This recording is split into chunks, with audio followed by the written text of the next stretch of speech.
Estamos de regreso con ustedes, son las 7:25 y contamos con mucho gusto con la presencia de Alberto Acosta Burneo, economista, tiene amplia experiencia en investigación económica, banca y negocios, editor de la publicación Económico-Política Análisis Semanal y su versión gemela en inglés Weekly Analysis, consultor en evaluación del impacto de las políticas públicas en actividades empresariales, potenciación de emprendimientos, estudios de mercado de asesorías económicas, conferencista sobre escenarios macroeconómicos del Ecuador, docente de pregrado y posgrado de varias universidades, editorialista y miembro del Consejo Editorial de Revista Vistazo. Bienvenido, economista, qué gusto que nos acompañe esta mañana.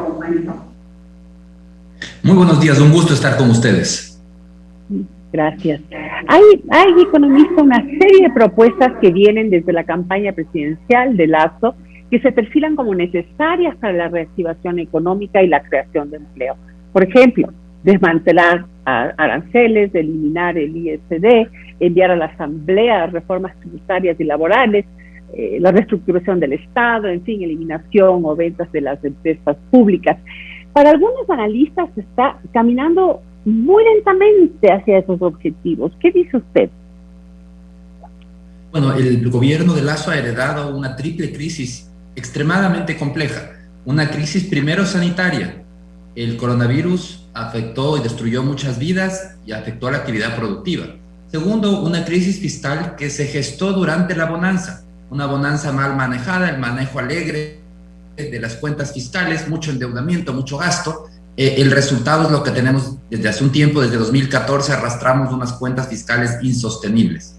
Y por otro lado tenemos una crisis productiva, un país que se volvió caro para producir, caro para consumir. Este problema también se gestó en la bonanza, con políticas equivocadas como la sustitución de importaciones que nos encareció, o como la emisión de ecuadólares, 8.000 millones de dólares que se emitieron, siendo una economía dolarizada. El Banco Central emitió 8.000 millones de dólares de ecuadólares y eso elevó la masa monetaria, elevando los precios. El resultado es que venimos arrastrando, incluso antes que llegue el coronavirus, unos desafíos importantes, una crisis fiscal importante y un problema de competitividad. Solucionar esos problemas no se hace de la noche a la mañana. No hay recetas mágicas, lamentablemente, ni tampoco pociones que nos permitan de aquí a 1 o 2 meses tener un país competitivo, unas cuentas fiscales saneadas y una economía boyante. Eso no existe. Lamentablemente en economía las cosas toman más tiempo. Lo importante es que se tomen medidas adecuadas en el rumbo correcto. En algunas áreas ha habido decisiones importantes. Competitividad, ya se anunció una política de trabajo de clusters de competitividad a través del Ministerio de la Producción. Esa es una política muy importante. Vacunación, no se diga. La prioridad de este momento es vacunar y vacunar y vacunar. Tal vez en el tema donde todavía faltan decisiones y anuncios importantes, viene por el lado fiscal. ¿Qué se va a hacer para poder priorizar el gasto público? ¿Cómo se va a garantizar la calidad del gasto? Esos son los temas de fondo que están pendientes. Efectivamente, bueno, evidentemente algunas de las decisiones que se han tomado que tienen que ver, como usted bien dice, con la vacunación, el retorno presencial al trabajo, ¿no? Eliminar restricciones de funcionamiento de los locales de movilidad y esto de también fomentar los espacios abiertos para toda la reactivación en ese sector también que dinamiza la economía. Todo eso es importante, pero la gente lo que está esperando es que llegue también a la Asamblea aquellas propuestas de cambios económicos fundamentales para el país, ¿verdad? Yo quisiera antes ir a este tema de los clusters, ¿no? El trabajo en clusters, si nos puede detallar esto, de qué significa y qué beneficios trae para el país. Lo que ha reconocido el gobierno es la importancia de devolverle competitividad, porque el país, como decía, se volvió caro, y devolverle competitividad no se puede hacer con medidas que se ajusten a todos por igual. Cada sector productivo tiene sus propias realidades. Entonces, lo que está trabajando el Ministerio de la Producción es un trabajo en conjunto con el sector productivo para encontrar los cuellos de botella, todos los costos excesivos, lo que se puede mejorar y eliminar para que su producción sea más eficiente. Es un trabajo sector por sector. Así es como hay que hacer este tipo de trabajo en competitividad. Efectivamente. Y el objetivo al final del día es reducir costos de producción. Hay un tema que aunque podría parecer menor, para muchos tiene gran importancia para sobre todo lo que tiene que ver con el emprendimiento, ¿verdad? Y es eliminar esa tramitología, el quítame las pajas, incluso la forma como deben internamente las instituciones y hacia el público esta nueva comunicación, digamos, en donde no se presta cualquier trámite que uno hace con el Estado, generalmente está con más complicaciones, muchas veces, malo que lo diga, para vender soluciones. Entonces, ¿cómo ve usted este tema de la tramitología? Simplificar todos los temas, quitar esta cuestión de que de acuerdo al oficio tal y entonces, y traer, ¿verdad?, de un oficio al otro la mitad de lo que se dice, etcétera, sino simplificar todo trámite para poder, inclusive, comenzar nuevos emprendimientos de forma mucho más rápida, clara y barata. Definitivamente, el tema de simplificar trámites es fundamental y forma parte de esta iniciativa. La vida del emprendedor tiene que ser más fácil, pero hay temas que van más allá, esos no han sido contemplados todavía, pero que tienen que ser contemplados. Lamentablemente en el Ecuador castigamos la inversión a todo nivel. ¿Por qué lo digo? ¿Por qué? Pensemos en un pequeño emprendimiento, una microempresa. Sí. Una microempresa tiene que pagar un impuesto a la renta del 2% sobre sus ventas. Pero ¿qué pasa si esa empresa no tiene renta? Es decir, tuvo pérdidas, como sucedió con muchas microempresas del año pasado. El SRI le dice, a mí no me importa, usted me paga el 2% de sus ventas. Eso es castigar el emprendimiento. Eso mata el emprendimiento. Entonces, hay un tema tributario también que hay que corregir. Tenemos que ser competitivos también tributariamente hablando. Y ahora pensemos, una gran empresa o una mediana empresa tiene que pagar una carga corporativa. En el Ecuador la carga corporativa es 42,6%. ¿Cuál es el promedio regional? 32,6%. 10 puntos menos. ¿Qué es la carga corporativa? Es la participación de trabajadores 15%, impuesto a la renta 25% e impuestos sobre los dividendos 10%. Lo que se paga por producir en el Ecuador, el que quiere invertir es 42,6% cuando el promedio regional es 32,6%. Claro. ¿Qué mensaje le damos al inversionista? Si usted quiere invertir, piénselo bien, porque si invierte en el Ecuador, le vamos a sacar la cabeza. Le recomendamos que vaya a otros países donde le van a tratar mejor en la región. Esos son mensajes perversos. Estamos castigando a la inversión, la gran inversión, la mediana inversión y la pequeña inversión con un tratamiento tributario también adverso como es este impuesto del 2% sobre las ventas. Esos son los temas de fondo que hay que corregir, que están pendientes y que quedan pendientes para una reforma tributaria. Ojalá sean incluidos en una reforma tributaria, porque lo importante es ser competitivos e incentivar lo que genera bienestar, la inversión. La inversión es la fuente de bienestar, de generación de empleo, de generación de ingresos para las familias. Entonces la inversión no puede ser castigada, tiene que ser competitiva en relación al tratamiento que le dan a la inversión otros países de la región. Efectivamente, el tema de la inversión es tan importante. El retorno al convenio del CIADI, el Centro Internacional, ¿verdad?, de Arreglo de Diferencias Relativas a Inversión. ¿Por qué es un elemento tan vital para la atracción de inversiones en el país? Es fundamental porque lamentablemente el Ecuador ha hecho una gala de una ausencia de un Estado de Derecho, una gala de una arbitrariedad sin igual, cuando, por ejemplo, las sentencias judiciales se dictaban desde una sabatina o se las entregaba a los jueces a través de un pendrive. Esas son cosas que sucedían en el Ecuador y que demuestran que las instituciones en Ecuador no son fuertes. Tenemos un campo muy grande para la arbitrariedad del caudillo de turno, y mientras más poderoso sea ese caudillo, más arbitrario se torna.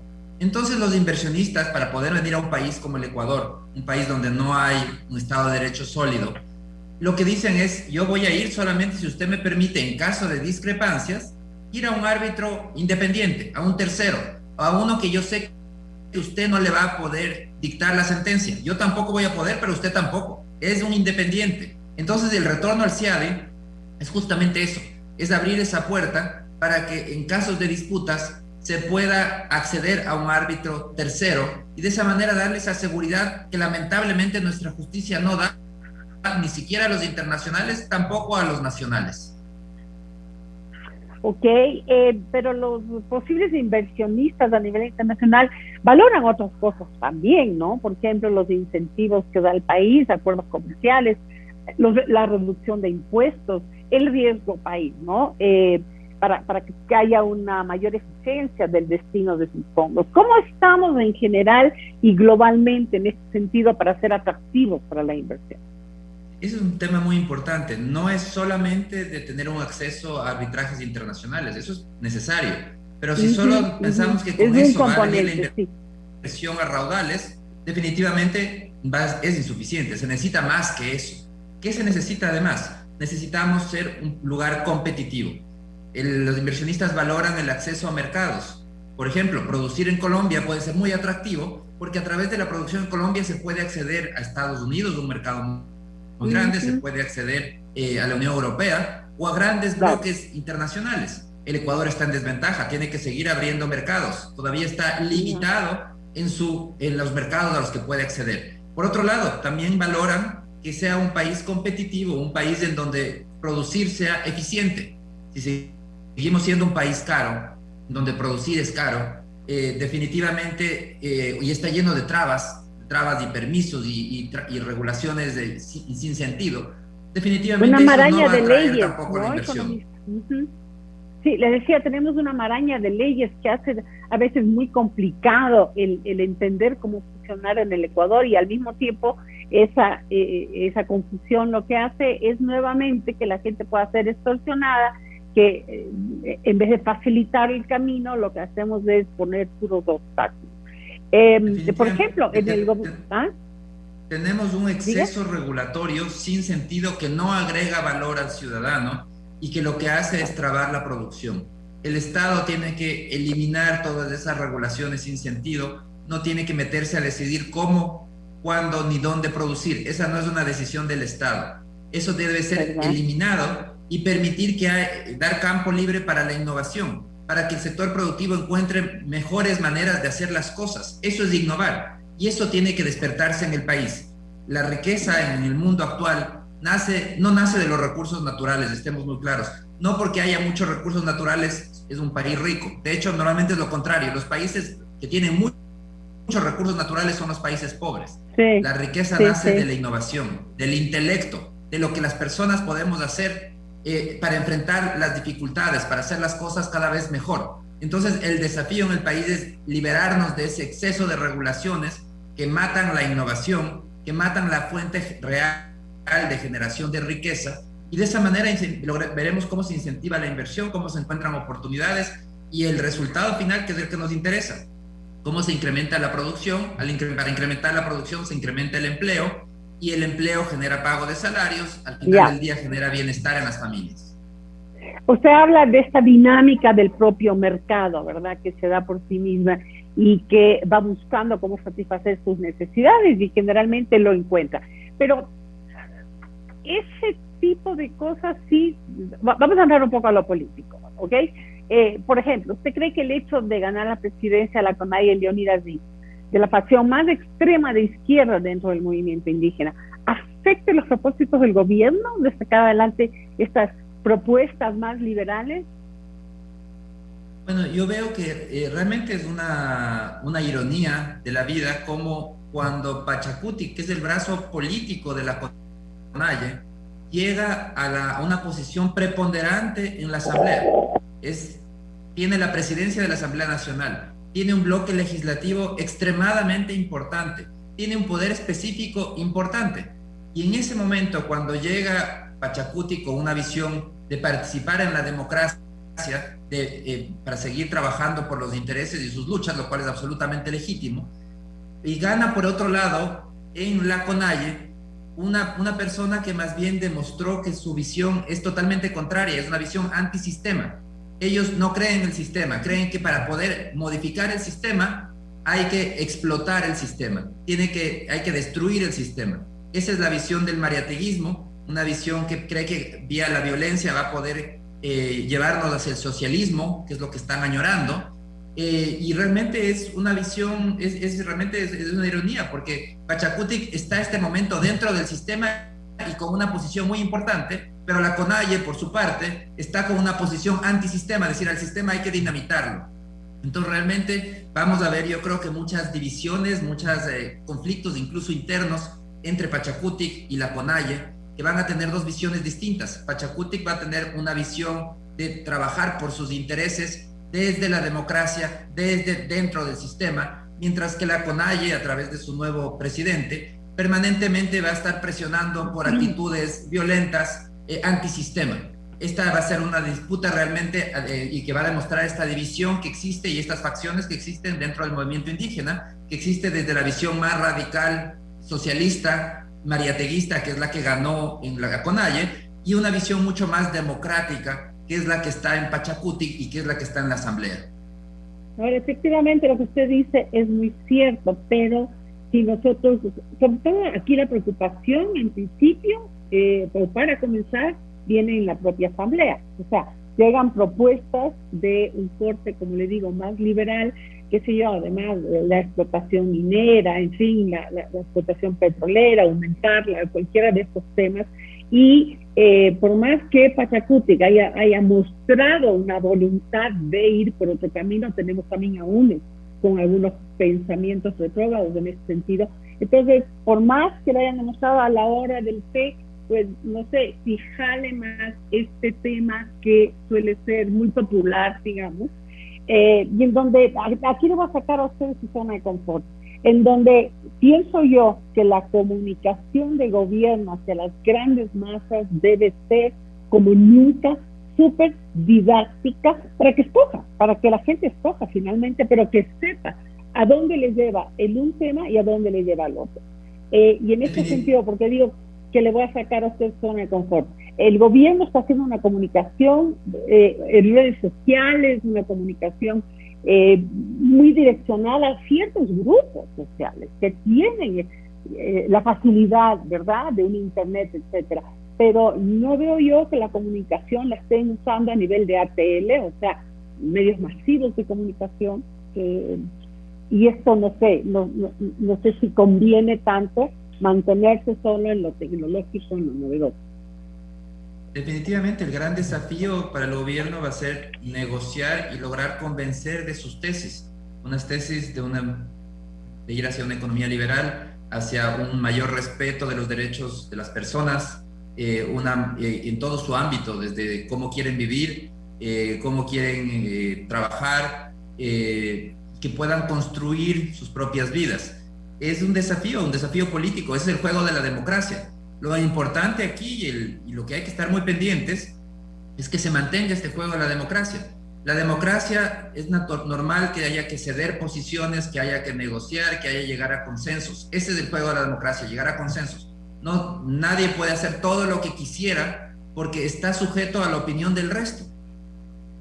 Lo importante es no caer en ese juego antisistema que es el que ha impulsado Leonidas Issa desde la CONAIE.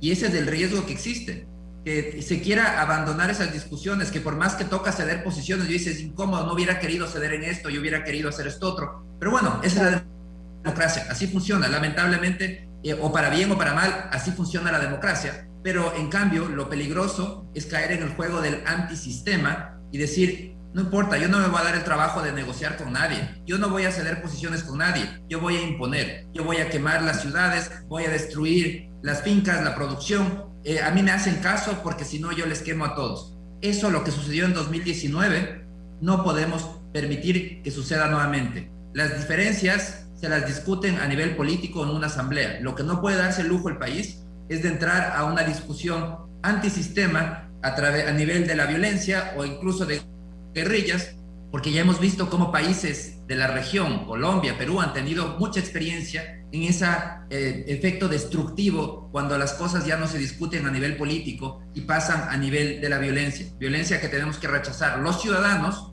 y el gobierno de manera decisiva. Sí, lastimosamente, como dice el dicho, nadie aprende en cabeza ajena, ¿no? Vamos a otro tema. ¿Cuál es el criterio acerca del retorno directo del IVA a los GARS y universidades? ¿Cuál es la afectación que puede tener esto para el fisco o al revés? No sé, tal vez sea sumamente conveniente que esto se dé así. Mire, el IVA ya no tengan que entregarlo a los GARS al gobierno central era un tema necesario, es un tema positivo, pero lamentablemente, como hacen en la Asamblea, las leyes se hacen a medias. Entonces, si bien en el tema final estoy de acuerdo y creo que es hacia eso es lo que había que lograr, pero la Asamblea tenía que ser un poquito más analítica en el tema y entrar a los detalles y darse cuenta que el fisco en este momento no tiene recursos y que tiene que plantear una solución para poder pagar esa deuda. Ahora le dan unos plazos, esta ley le otorga unos plazos para igualarse en todos estos pagos. ¿Y qué es lo que significa lo que está diciendo la ley? En la práctica está diciendo, ¿sabe qué, señor gobierno? No me importa de dónde, a quién va a tener que dejar de pagar, pero usted a los GATS págueles las deudas en X tiempo. Eso es nocivo.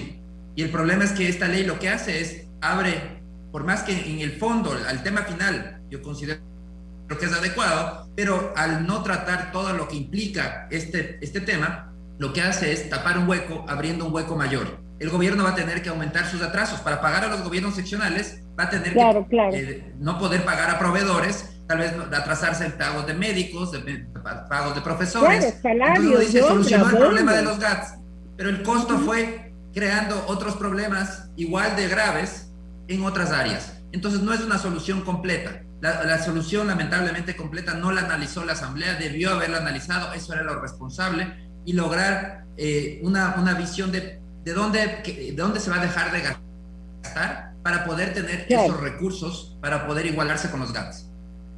Bueno, en esta montaña rusa, cuerda floja, ha venido, la verdad, incluso el anterior gobierno hemos venido manejándonos así y dependiendo extremadamente del crédito externo, que es un tema que me hubiera encantado entrar con usted ahora, pero se me está quedando corto el tiempo. Finalmente, viendo esto del IVA, ¿no?, que va de forma directa a los GATS, ¿qué piensa usted de devolver la autonomía financiera a instituciones como la Contraloría General del Estado y la Fiscalía? Y no sé si habrá otras dentro de la carpeta que también sería meritorio que tengan su propio presupuesto autogenerado. Yo creo que definitivamente en la lucha contra la corrupción hay que fortalecer aquellas instituciones de control, darles más capacidades y para que puedan ser mucho más efectivas. Vemos que lamentablemente la corrupción campea, no se ha logrado cambiar, hay cambios que tienen que ir incluso por cambios de ley. Hay que cambiar la ley de compras públicas, no podemos permitir que haya la contratación a dedo, que esa es la más común, que se usa para todo. Entre empresas públicas no se necesitan licitaciones, como que eso garantizaría que no hay corrupción. Vemos lo que fue, por ejemplo, Seguro Sucre, una cueva de corrupción. Eso de ahí no puede repetirse. Y la manera que no se repita es devolviéndole transparencia a las compras públicas y a las entidades de control, devolviéndoles capacidades para auditar, para poder revisar todos los gastos que se hacen, para poder determinar culpabilidades. Ese es el gran desafío. El Ecuador todavía tiene que trabajar en la corrupción porque una cantidad ingente de recursos fiscales se van en corrupción. Eso no puede continuar. Muy bien, al final del día, cuando se trata de corrupción, siempre hablamos de la voluntad política, ¿verdad?, de las autoridades, del gobierno central y en fin, también de todos los gobiernos seccionales, etcétera. Y aparentemente ese es uno de los objetivos más claros que ha planteado Guillermo Lasso, ¿no?, esta lucha contra la corrupción, y ya está dando pasos hacia que eso se pueda eliminar la corrupción en este país. Bueno, como le digo, el tiempo me quedó corto. Me encantaría tener una próxima oportunidad para hablar sobre temas de crediticio, el tema de las relaciones con los multilaterales, etcétera. Ojalá nos dé esa otra oportunidad, economista. Muchísimas gracias, siempre es un gusto.